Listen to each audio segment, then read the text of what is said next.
Hi guys, and welcome back to TomTalks. It's the Brit Awards next week, so I'm going to be trying to get through as many of the albums as I can for these respected nominees. Of course, the ones I have done so far will be linked at the end of the video in the playlist. You can also search Brit 2026 nominees. You will find it on the channel as well. But it is time to finish off the Album of the Year nominations, and we're going to start off with what will probably be the favourite, maybe, we'll see. Olivia Dean, The Art of Loving, which is the second studio album from this artist who blends pop and soul music. It's the follow-up to her debut album, Messy, which I remember I did a little review, which again we'll link at the end of the video for that. And I remember that record showing this artist's potential, someone who's a good singer, who has a lot of heart and soul in their voice.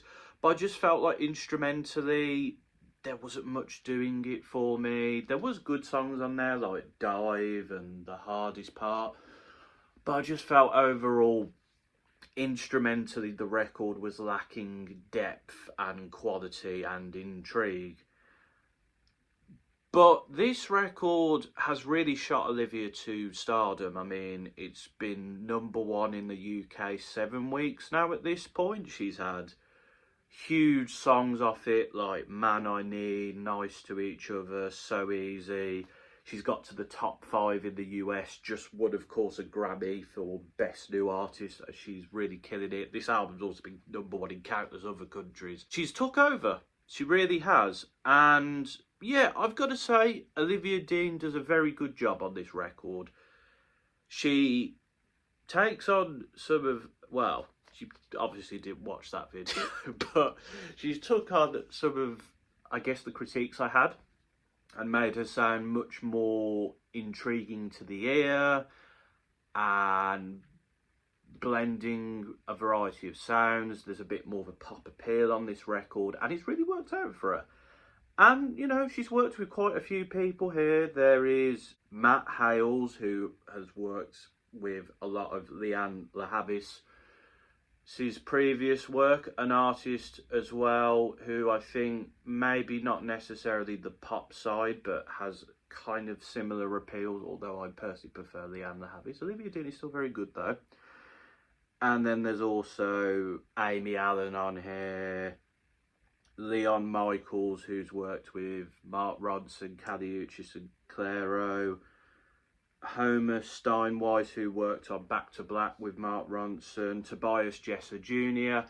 The list goes on. There's lots of people on here who've worked with big hitters and making big hits, which maybe has helped Olivia and has allowed her to break through. But there's also people who've worked with some really good songwriters and produced some fantastic records. And like, to see the imprints of people who've worked with Leanne LaHavis and Amy Winehouse, you can see has made Olivia's songs stand out more.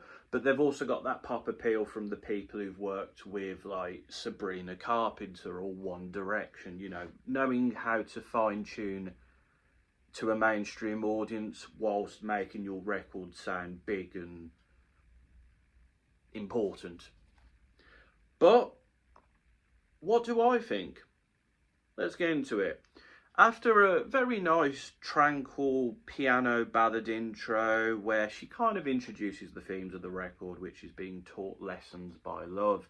This is an album about love, but love in different aspects, not just necessarily the basic, you know, I love you, blah, blah, blah, but different sides to love. Although I think one of the things I'd say is I would have liked Olivia to look at love in a few more different sides. I think there is a fairly heavy relationship focus here. I maybe would have liked to have seen love explored in terms of like friendship a bit more or family, but as I said, for the most part, this theme is done well. We then get Nice to Each Other, which was the first single released from the record, and instantly you are hooked by the mixture of guitars and the drum beat and the piano. It's the real backbone of this beat, creating this nice pop soul blend. This whole track is about, you know, we're not official, but let's be nice to each other. It's, I guess, what is called a situationship. It's the first example here of exploring love in the non-traditional way, in the sense of you like this person, you get along well, you have a good time, but, you know, let's not make this official. Let's not make a big hullabaloo about this. Let's just, you know, enjoy what we got. It's catchy, it's fun, it's a real earworm, and Olivia showcases her good vocal abilities here. There's nothing here maybe that's like really pushing it out there, but it's a very good, it's a performance that does the job. It sells the song. The choir vocals are a nice touch. In particular on the second half of the track, they're really harmonising behind Olivia's vocals, and it's a really nice touch that keeps things interesting, gives a bit of oomph as well.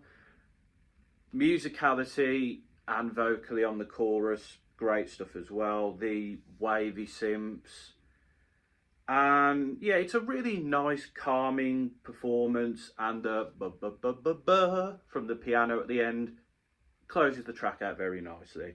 I remember the first time I heard this track and I was like, okay, Olivia Dean, this is good, it does the job, I like it, it's nice. And you know, it was the start of things to come. We then get Lady Lady, which might be my favourite track on the record. That keyboard intro at the start has a tad bit of melancholy to it, but also has this very nostalgic feeling. The track is about you're moving on from the person you were before, whether leaving the house you used to live in or changing your style. And I think this is pretty well summed up in the line, and I was just getting used to her. Singing wasn't that terrible there, but it's kind of like saying you kind of don't want to change from the person you are, but you know, life has a plan. In the instance of this song, Olivia Dean has stated this is like Mother Nature has a plan for you to become something else, and it will be all fine in the end. And I guess in a way I sort of relate to this track, because this kind of reminds me of how when I left uni and the person I was then is kind of gone now because of the life has changed, and I guess I miss that person, I miss who I was then, I missed what I was able to do then, and I guess I don't really know what the plan is next, and I've still maybe not gotten fully 100% over that. I haven't to some extent, but I guess I can see the feelings and I relate to them, which is maybe why I like this track a lot. But I think Olivia gives a very personal, very emotive performance here.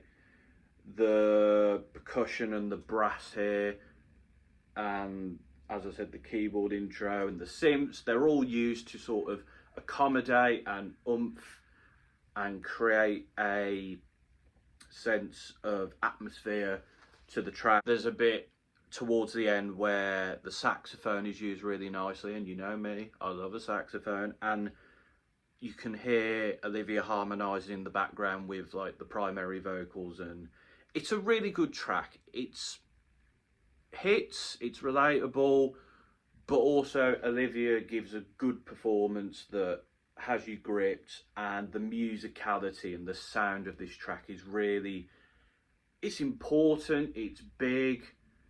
It's a track that I guess I'm a little bit surprised was released as a single. It's not so much something that feels like a big hit, but I'm glad it was released as a single because it's a great track and I love it. We then move on to Close Up, which is this melancholic piano ballad.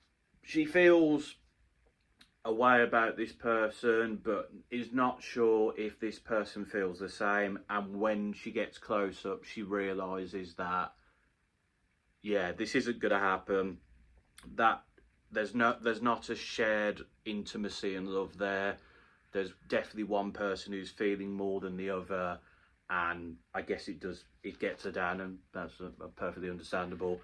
I particularly like the line, chasing rabbits doesn't usually end with happy ever after. I think that's a really good line that sums up how Olivia is feeling, that she's sort of chasing something that's not there, and it takes till the end of the track for her to sort of realise, yeah, I'm kind of wasting my time here.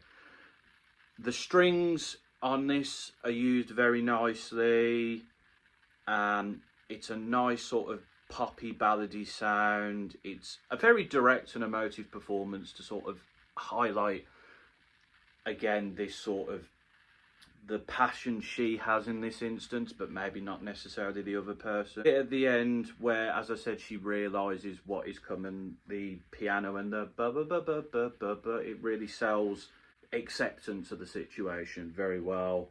And it's a nice track. It's a nice little moment, and it's a well done piece on unrequited love. We then switch up the love to So Easy to Fall in Love, which is another one of the big singles. The trumpet on this really makes the beat, and it's got sort of a very blissful soul aesthetic to it. The banjo / guitar is used very nicely, and Olivia gives this very sweet and endearing performance about, like, you know, I'm easy to be in love with. I'm pretty accommodating as long as you're not a complete douchebag. We'll get along just fine. And yeah, it's nice. I've seen some people kind of critique the track and say it's trad wife. It's, you know, this is a traditional relationship. But, you know, like, at the end of the day, Olivia's not asking for much. She's just asking for somebody not to be a douchebag. I think that's perfectly fine. And I think people sort of tearing into this track, it's a bit odd, I've got to say. They also did it with Man I Need as well, but it's like, if somebody wants to be in love, that's perfectly fine, as long as the other person isn't treating them like crap. Like, I really don't see why people are so upset about this track and Man I Need, but, you know, gives a very expressive pitch on the chorus where she really is selling themes of the track. I'm the perfect mix of Saturday Night and the rest of your life. It's a good way of describing it, because we all love Saturday Night, and, you know, not everyone, but I think a few people want something that lasts rather than something that's like there and gone tomorrow, so to speak. And towards the end, the piano, the choir harmonising, and the guitar just come together nicely and end the track well. I do like this song. Maybe not as much as the others, because I'm not somebody who can relate to this sort of feeling, but I think it sells the track well, and I think the people that are mad at it need to get a grip. We then move on to Let Alone the One You Love, which is a chilled, mellow soul ballad led by the keyboard, and she's basically once again kind of locking into similar themes where she's thought she'd found the one. It's a bit more toned down, her performance here, which is kind of highlighting the melancholia, the sadness in her performance, because this is clearly something that's hurt and hit her. Line, "You're the hug that had to end," it's such a cutting line. Like, even someone like me, who's never really had a relationship that's just not worked out for them or been in that situation, even I was like, oh, that line hits the field. And I really think the choir is used very well throughout the record, I've got to say. But it really adds to the emotive nature of the track here. And she's just a bit sad in this track, like, you know, she's just like, oh, I really thought this person was the one, but it is what it is. I hope things are okay for you. And yeah, it's a good performance. It's a nice little, it's not pushing the boat out there at all. And I think for the most part, this record doesn't push the boat out there too much, but it does what it needs to do very nicely. It reminds me in that sense, I guess, of Pink Panther's Fancy That. It does what it sets out to do very well. It doesn't do anything too different, but it just does it very well, does it straight to the point, and it keeps you hooked and intrigued. Man I Need is the other big single. I remember, again, hearing this for the first time, I've been like, yeah, this is going to be a hit, and it was a #1 single. It's just a bop. The kick drum works here, the deep piano note. She's talking to this person on a night out who she's been introduced to, and she's just like, yeah, just let's just get together and just be a decent human being. Like, I don't really see why people are so fixated on this whole, oh, she wants to be in a relationship with someone, she wanted to be good. I don't get it, but hey ho. And yeah, it's a really happy and vibrant performance. I think Olivia is very much able to sell her emotions in a performance. You can tell when she's sad, you can tell when she's upset, you can tell when she's happy, you can tell when she's worried, which is very good and is a sign of an artist who is expressive. And expression, particularly I guess in the genre of soul, is very important because the beat is kind of there to help you, but most of the sort of selling of a song is done by the artist, the lyrics, the performance. And Olivia is a very expressive artist here. The bass guitar in the background is nice. It's just a good hit song. It does the job. I enjoy it. It's a good performance. It's fun. Like this, there's sometimes songs don't have much explaining to do. They just do the things they need to do well. Sounds good. It's musically pleasing on the ear. Does the job. Something in between is probably the moment on the record I'm least intrigued by. Performance here feels quite casual and it doesn't really intrigue me as much as other tracks. Again, she's wondering whether this relationship is the one. She's questioning herself. Does she want to be alone? Does she want something in between being alone and in a relationship? The breakdown does allow her to be more expressive vocally and hit those high notes.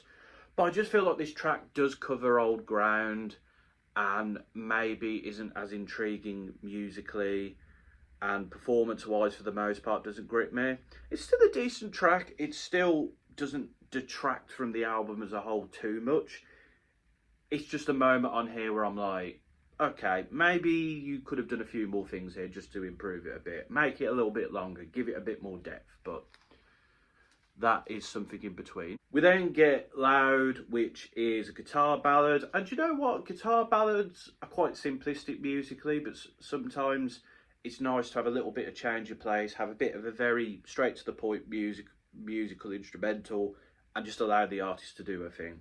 And she does, to be fair. She talks about this person who's come into her life, messed her about, given mixed signals, and again, it's kind of harking back on older themes, but the violins are used really well here. She hits the high notes quite nicely, particularly on the second chorus. It really shows off her vocal range. I think Olivia doesn't always hit the high notes, but she does when she needs to. And I think it's, again, a sign of an artist who knows when to utilise certain aspects of their abilities at the right time.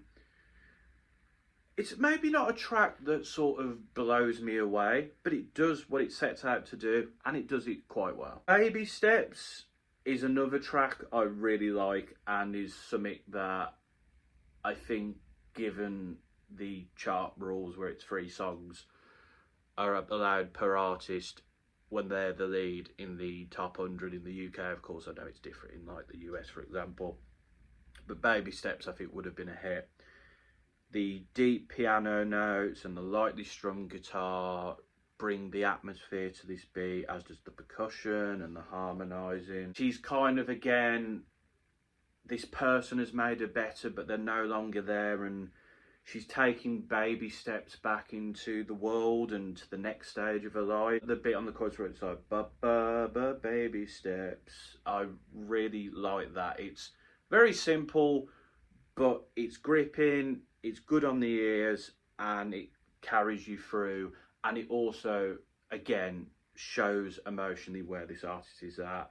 And again, like the falling forwards line, it's Olivia kind of, again, harking back to Lady Lady, where she's like, this thing that she really liked and really had passion for is gone now, and she doesn't want to go forward. She's falling forwards, but she has to move forward and to move on. And I think it's a good sort of roundup of some of the times in this record where she's been let down by someone and not known how to deal with it, but she knows how to deal with it now. Penultimate track is a couple minutes. This is very much a classic soul ballad with the use of the strings. It's very classy, it's very nice, it's does the job. The way the guitar's strummed, the mellowness of it, her more measured performance allows her to show off her vocal range a bit and highlight the fact that she has moved on, but she's still in a good place with this person, and for those couple of minutes she feels back to where she was, but then a couple of minutes go by and she goes back to real life. And again, she hits the high notes when necessary, and the harmonising choir is used really well here. It's a really good classic soul ballad that allows this artist to do things that they have kind of done throughout the record, but because it's a bit more different on the musical side, it's a little bit different enough to keep you interested. And the Colours performance as well is very good, and I think this was the right song to choose for that. And then finally we move on to I've Seen It, which is a bit more of an indie rock sound, which is a nice little change of pace.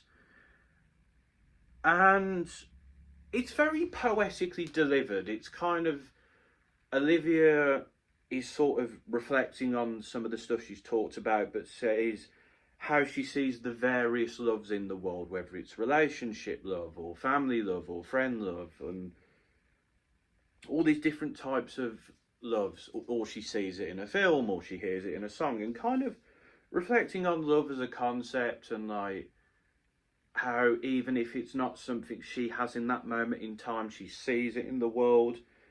I'm basically saying, you know, I don't currently have love, but I see it still, and the search will go on for it. And I think it's a very nice way to close this record, because clearly this artist has been through it and has had to reflect on a lot of things that haven't quite worked out for them, or losing parts of themselves that they don't have anymore. But I just think, you know, this is a really nice closer to the record that caps off nicely the themes and gives the artist, and I guess the listener as well, a bit of hope that, you know, you may lose something, you may lose a relationship, you may lose a part of yourself because of the changes of the world and just growing up, but there's still hope out there. But yeah, that's The Art of Loving. I think this is a very good record. I do enjoy it. I think my gripes with it are, I guess, thematically, I would have liked to have seen her explore love in a few more different ways. Maybe friendship love and family love, or even pet love, you know, you love your pets. And I guess instrumentally, while it's definitely an improvement on the last record, there's a bit more variety here and there's a bit more oomph to the productions. I just think that there's nothing really been done to push the boat out there, really. It's Olivia doing stuff very well, but not taking too many risks, to be honest. And I think her performances are, for the large part, very good. They do the job. Olivia is a very good singer. She knows how to do it. She's not one of the best singers of all time, but she's very good at what she does. She knows how to be expressive, when to hit the high notes, when to tone it down a bit. She's very good at doing that. And I think with the help of the other songwriters and producers, she's been able to craft much more catchy songs, much more impactful songs, and it's taken her up a level. But overall, I think this record does what it's trying to do very well, but I still think there's areas for improvement here. So I would give The Art of Loving somewhere between a 7.5 and an 8. I think it does what it does very well, but it could push the boat out there a bit more. And I think Olivia isn't quite up there with the best of the best vocalists. but she's very good and she makes catchy music. The question is, will this win the Brit Award for Album of the Year? We'll have to see. But that's my thoughts on The Art of Loving by Olivia Dean. Let me know what you think in the comments below. Tell me, have I been too harsh? Have I been pretty spot on? Who do you think is going to win this award? And do you think Olivia Dean, the best is yet to come? Do you think this will be a magnum opus? Let me know in the comments. Do you prefer Messi maybe? But till next time, this has been another Tom Talks.